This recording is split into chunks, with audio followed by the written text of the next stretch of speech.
Hello. Welcome to TTNT, Topics That Need Talking. I'm your host, Jess. Today's episode is going to be about sex and the perception of sex. This isn't necessarily a new topic or even one that needs talking. I just wanted to put my voice out there. It's one of those, hey, so sex is a thing, for those that don't know, and there's nothing wrong with it. No one should be shunned about it. And it's healthy for people to either like sex or not like sex. Everyone is different on how they want to perceive sex. It's just one of those that there's that double-edged sword with it. Women will be ridiculed and men will be praised, or men will get away with more when it comes to sex. Both sides and all sides need to be held accountable for their actions. For starters, I'm just going to put that one out there. It's one of those that I'm really proud to be part of this time with women taking control and power over their bodies and how they want to enjoy themselves. Women now are choosing to be more free with themselves, to be more honest with themselves. It's okay if you would prefer to have casual sex with multiple people, as long as you're doing it safely and with consent, the most important thing.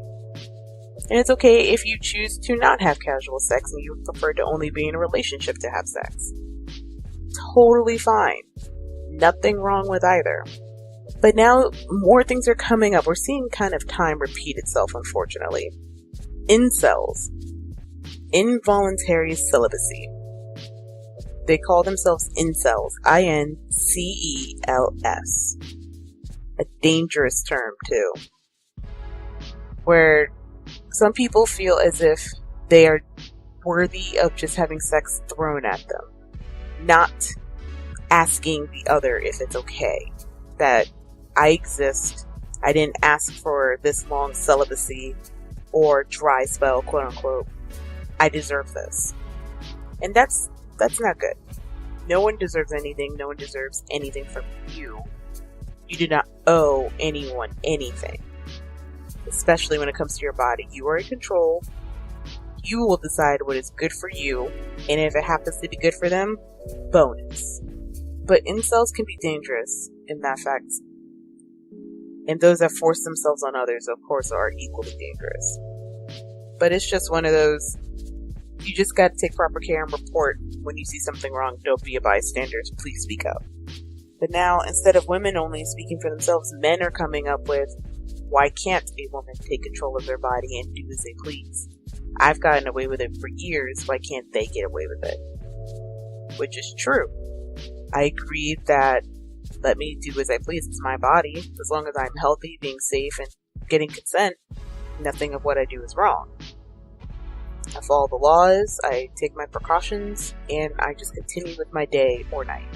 But it's still not like that for a lot of people. Sex is still taboo, though it's everywhere. If you were to honestly stop and look at everything, you will see sex at least once a day. Once a day. The only way you cannot see it is if you do not leave your house and sit in a room with blank walls with no television or internet or access to the outside world. And you don't leave it. That is the only way you will never see sex or even sex appeal.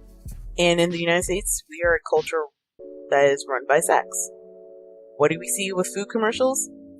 They make it sound sexy. They use certain words that will trigger, oh, this is typically used for a human, but I'm actually watching it about a pasta. Why? We see it with clothes, obviously. We see it with perfumes. We see it with standard hygiene. And it's just one of those, why? Why am I surrounded by it, but yet it is still too taboo to talk about in public, or even alone behind closed doors, and that I can still be shunned about, or I can be seen as the oddball? There's nothing wrong with it, and it shouldn't be taught as if it's a satanic thing. It's not. How do you think we all got here? Someone had sex with someone, and boom, here we are. So of all things outside of pleasure, we need it to survive, to keep our race going. That's one way to put it. If it's not just for pleasure, it's a practicality. To keep the human race going, you're gonna need to have sex. But not all the time. Yes, I know that you don't always need two people to have sex. It can It can just be one person going to a sperm bank, or those that have found ways to produce a child within a scientific facility that does not require two people, but they were able to have a child that way. What have you, majority of the time, or the most well-known way of keeping the human race going is through sex. But how come if it's me, just to put myself in example, how come if it's me wanting to have sex with multiple people, guy or girl, why am I shunned? Why am I looked down upon? Why am I being told to control myself or to act a certain way? Put a man in my shoes. They are not told, they are high-fived, they are praised. Yes, it's the age-old tale that we will hear as soon as we hit puberty. And I'm always going to use it because it's the perfect example, because it's the one thing that we see all around us. Why is that? And now it's become someone who could be considered more attractive than the other. They aren't shunned, but they are talked about behind their back. Yet people still want them. Whereas now just confliction going around. And there's nothing wrong with sex. And I will keep saying that throughout this whole episode. There is nothing wrong with it. Do as you please with how you want to deal with that. Whether you want to have it casually, exclusively, or at all. Some people don't like it and they're like, I don't need it in my life. And I look at them saying, do you? Who am I to tell you what to do? Then there are others that are like, I don't mind having someone I just met that day come back with me to my house and then leave that following day. That's fine. Do you? Who am I to tell you how to live? Then there are those that are like, I would prefer to be in a relationship, to get to know them before I share my body. You know what I'm gonna say? Do you? Who am I to stop you? We shouldn't stop anyone. We shouldn't even shun them. We need to call each other out on our actions if it's, of course, sexual assault and the likes of that. Call them out. Call the police. They need to be held accountable. But then those that are like, oh, that shouldn't be a thing. They should act more this way. But then you continue that behavior of, I'm gonna do what I want. Nuh-uh, honey. That's not how that works.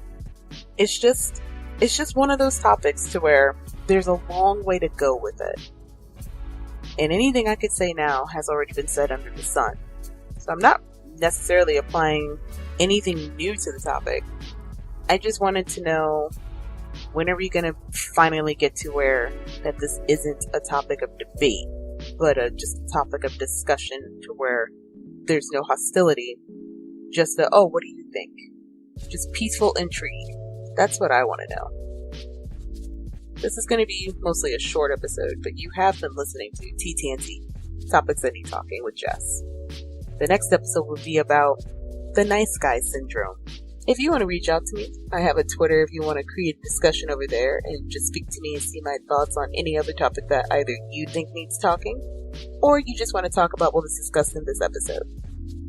You can comment below and I'll see and respond to it, or like your comment to at least indicate that I read it. My Twitter handle is in the description below. Have a good day, you guys. Be happy and stay safe.